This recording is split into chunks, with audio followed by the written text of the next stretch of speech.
If you open a standard history textbook, the birth of Indonesia is often presented as a beautifully simple, unified narrative. It is the story of August 17th, 1945, a sacred moment when an entire nation stood shoulder to shoulder in a monolithic struggle to defeat the returning Dutch colonizers. It is a story of great men, heroic generals, and pure, undivided nationalistic fervor.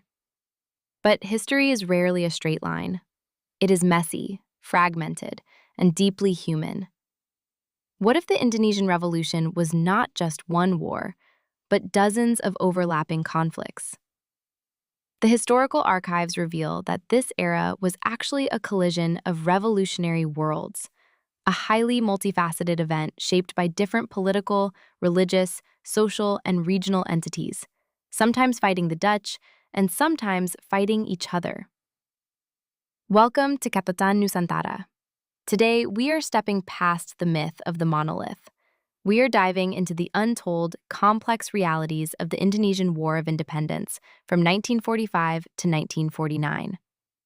We will explore the forgotten stories of women redefining their destinies, marginalized minorities caught in the crossfire, and the radical, untamed youths who forced the hand of an empire. By early 1946, the young republic had moved its capital to Yogyakarta.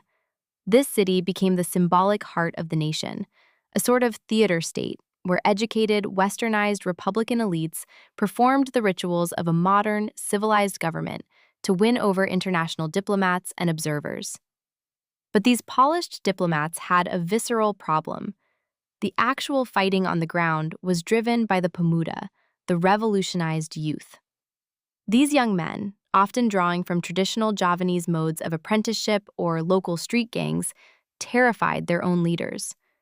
They wore their hair long, fought barefoot, and carried sharpened bamboo sticks or katanas. The educated elites were deeply anxious that the wild, uncontrollable violence of these subaltern Pemuda would make the republic look barbaric to the outside world. To unify this raw, explosive energy, the Republic unleashed a massive propaganda campaign. They produced visceral posters demonizing the Dutch, portraying them as giant, hairy monsters with sharp claws, or as greedy lions toppling the globe. This psychological warfare successfully channeled the rage of the Pemuda, turning the returning colonial forces into an inhuman, existential threat. While the men fought, a different kind of revolution was happening in the social fabric of the nation. For many, independence wasn't just about kicking out the Dutch. It was about tearing down the old feudal and patriarchal systems. In Yogyakarta, women seized the moment for deep social emancipation. Through organizations like the Indonesian Women's Federation, Perwani, they demanded equal wages for male and female workers, better education, and the revision of marriage laws. Young women cut their hair short, wore pantaloons made of dyed rice sacks, and operated near the battlefronts, unbothered by conservative stigmas that said they belonged at home. They proved that their intellectual and cultural courage was never inferior to that of men. But revolution is also about survival. Wars require food, medicine, and ammunition, and the Dutch enforced strict economic blockades. Under these severe conditions, the line between a heroic freedom fighter and a criminal completely blurred. To survive, many armed Indonesian groups resorted to outright banditry. In places like Bangkeng in South Sulawesi, traditional social bandits, known as tolak, used the chaos of the revolution to settle old aristocratic scores. Elite rulers constantly shifted alliances between the Dutch and the Republic to secure their own power, turning the revolution into a localized arena of theft, looting, and vengeance.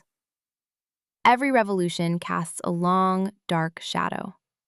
Because the Indonesian struggle demanded absolute loyalty, there was no room for neutrality. If you did not actively support the Republic, you were deemed an enemy. This binary logic fell heaviest on minority communities. Take the Belanda Depok, an indigenous Christian community near Jakarta.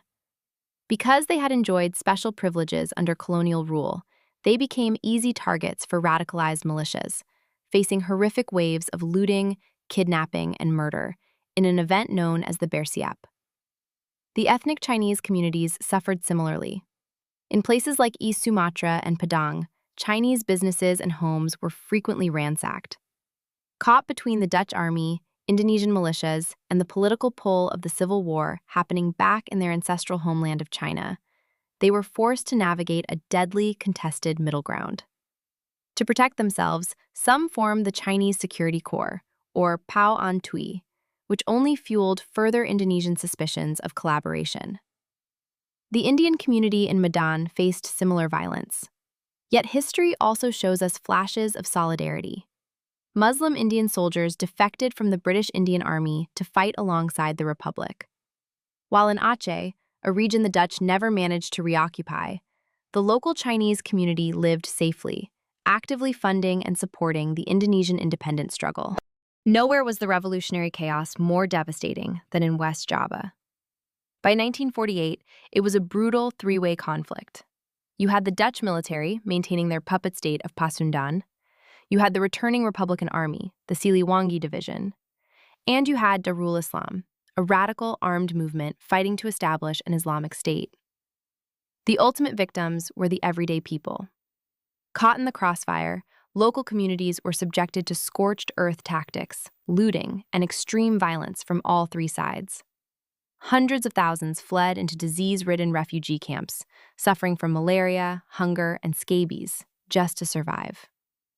While this chaos unfolded, the Dutch attempted to encircle the Republic by creating a federation of puppet states, like the state of East Indonesia, Neti. To enforce this, they unleashed extreme violence in places like South Sulawesi and Bali. But as one local leader noted of the Dutch aggression, the harsher they act, the more fuss there'll be. The Dutch underestimated Indonesian cunning.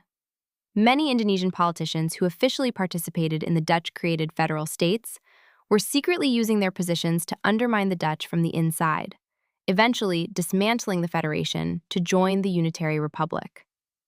And in East Java, during the bloodiest year of 1949, the death toll reached staggering heights of up to 200 people a day. Here, under the fierce leadership of red radicals like Colonel Sungkono and the communist revolutionary Tan Malaka, the Pemuda refused to surrender. They demanded 100% freedom and waged a relentless popular guerrilla campaign. It was this uncompromising resilience, from the ground up, that finally broke the Dutch will to fight. The birth of Indonesia was not a sterile diplomatic handover. It was a colossal, messy, and deeply human collision of revolutionary worlds. It was forged by women who broke traditional molds to build a new society. It was fought by ragged youths who terrified their own leaders as much as the enemy. It was suffered by the farmers whose crops were stolen, and the minorities who were unjustly targeted in the terrifying vacuum of regime change. And it was secured by the uncompromising radicals who bled in the jungles, refusing to accept anything less than absolute sovereignty. We owe it to our history to look at the past without flinching, to remember the heroism, but also the horror, the unity, but also the fractures. Because it is only by embracing the darkest, most complex corners of our archival memory that we can truly understand the immense, staggering price that was paid for the right to simply exist as a free nation. Want to know deeper? Download the book that inspired this video via the link in the description. And don't forget to subscribe to this channel so you don't miss the next video.